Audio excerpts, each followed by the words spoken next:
Greetings, everyone. I hope all is well with you. I wanted to jump on here today because on yesterday I had the opportunity to speak with my great aunt. She is single. She has no children. She lives alone. Between my mother and myself, we take her to her appointments. We take her to the doctor and shopping, things of that nature. So the other day, my mom actually took her to the store as well as to go vote. I already have had this conversation with my parents.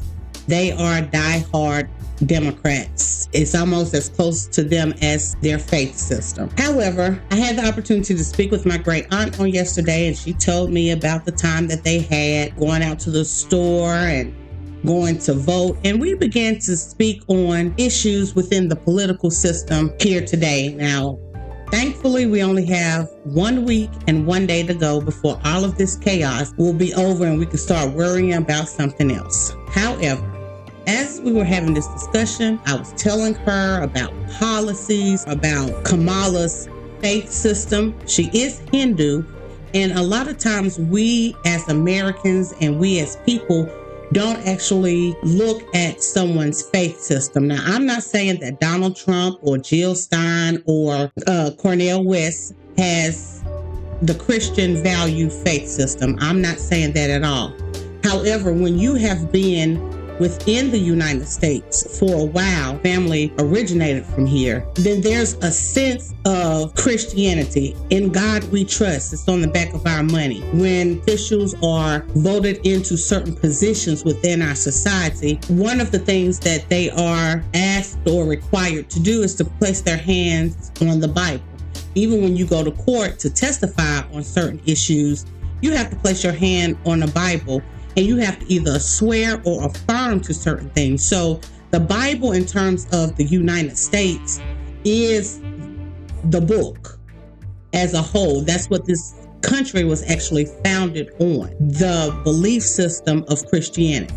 With that being said, it's very important that even when we are deciding a leader, that they have the same values or somewhat of the same values as our principal faith system. And the thing about it is, yes, this is the land of the free. We are free to exercise our freedom of religion, and that's all well and fine. But when you're talking about leading a whole nation and you are under a whole different spiritual system, that can have adverse effects on the way that the country will run. We know that Kamala, mom, was East Indian. We understand that. And we also know that her father was born in Jamaica. It doesn't make him a Jamaican, but he was born in Jamaica. It's just like I could use maybe Asian American. They are American because that person was born on this soil, or maybe their mother was born on this soil. However, you can still distinctively see that they are Asian first, okay? So it's the same thing with Kamala's father. He was born in Jamaica, but that doesn't make him a Jamaican, if you understand what I'm saying. So with her diverse upbringing and culture and what she actually practiced growing up, that makes a difference in how this country, and not even her, but even future presidential candidates. That is very important for us to realize and to understand, because when you have the freedom of different faith systems, you may do things differently. And as I'm bringing out facts to her, and I say, well, Auntie, I definitely understand, because, you know, your generation and my mom's generation have a reason to hold the position that they do. That's why I did a video a few weeks ago on election grace, basically talking about people who are just set in their ways. They're set in the customs. They don't have access to social media, or they have access to it, but may not know how to work social media, the ins and outs of social media. They don't know how to actually go to governmental site that's literally in the palm of their hands. They're not that diverse in technology. So they primarily get their news from what? CNN, NBC, and all of these other major networks. They base their decision off propaganda, which they take as news. So as I'm having this conversation with her on yesterday, she was like, "Dog, baby." She said, "Now that I know all of this information, I should have made a different decision." And I said, "Well, that's okay, Auntie." I said, "You didn't know." Even though she is subscribed to my channel and I have discussed this in previous videos, most people in that age bracket do not access social media and technology like that. I wanted to cover something that I learned a few months ago, and be it that we're a week out, and a lot of people have already voted, but we have some that's going to actually wait for the day or will go out this week and cast their vote. I wanted to just bring this out, especially for those like me, foundational Black Americans. Let's go ahead and take a look at this. Now, this is an official website of the United States government. So this is official. This is what a lot of our parents and our grandparents and our great aunties and uncles, this is stuff that they just don't access for the most part of them. Now, you have some older people that are on point when it comes down to social media and when it comes down to technology in general. But the vast majority of senior Americans, they don't have time for all this. So when I stumbled upon this a few months ago, I thought it to be important for me to bring out, especially in these last days of election 2024. So this is from the U.S. Small Business Administration. And the title of this is Biden-Harris Administration awards record-breaking $178 billion in federal procurement opportunities to small businesses. Okay. And this was published 2024, August 29th. And it goes on to say that they announced the agency's fiscal year of 2023 federal procurement scorecard results, which measures how well federal agencies meet their small business contracting goals each year. The Biden-Harris administration exceeds year 23 small business contracting goal for 23%, awarding an all-time high 28.4 of federal contract dollars to small businesses. Now that sounds good for small businesses, right? Okay, let's go on. This historical level amounts to a $178.6 billion investment in the small business economy, an increase of $15.7 billion from the previous fiscal year, and supports more than 1 million good-paying jobs in manufacturing, construction, research and development, technology, defense, and other vital industry.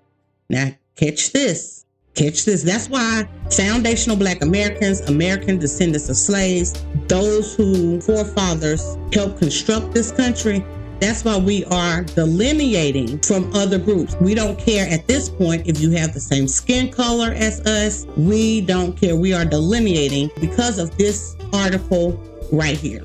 Now, listen to what it says. It says, minority-owned businesses across nearly all demographic categories saw an increased contracting dollar, underscoring the Biden-Harris administration commitment to equity while growing the pie for all small business owners. So everybody got a piece of the pie, but they wanted to bring out the minority. Now, again, foundational Black Americans, American descendants of slaves, we are starting to learn that that minority word for us does not include us. When the Civil Rights Bill was passed, during that time, Black Americans were the minority group. Now, over the past years, that word minority has grown. It serves more demographics. So now, being Black in America, or I have to specify American descendants of slaves or foundational Black Americans, that word minority to us is now offensive. It's not specifically targeting us anymore. It's more of a category. I mean, everything that isn't white male is a minority base. So the Civil Rights Act, that was the key and the trick of the Civil Rights Act, which so many people and so many different demographics today benefit from. So I'm not going to read this whole article. I don't want this video to be long. I want to actually get down to the gist of this, especially for my demographic. So when we go down to the fiscal year 23, federal contracting dollars to minority-owned small business. Let's take a look at the for the year 20. So for the fiscal year 23, federal contracting dollars to minority, which means it's no longer just black, it's minority. And that's why a lot of right-wing Republicans and those who are native to America, a lot of them speak on the Ellis Island migrants or immigrants that came in. And I have several videos about that as well.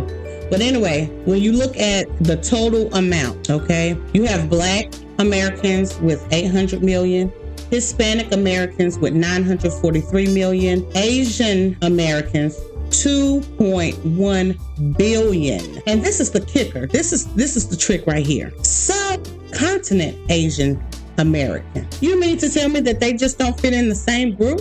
They're the smallest minority in the United States when it comes down to the actual demographic part of it. Yet and still, they have two subgroups, not only Asian, but subcontinent Asian American. So they banked. They got the bag. 2.1 billion total for Asian Americans, and subcontinent Asian Americans, $2.8 billion.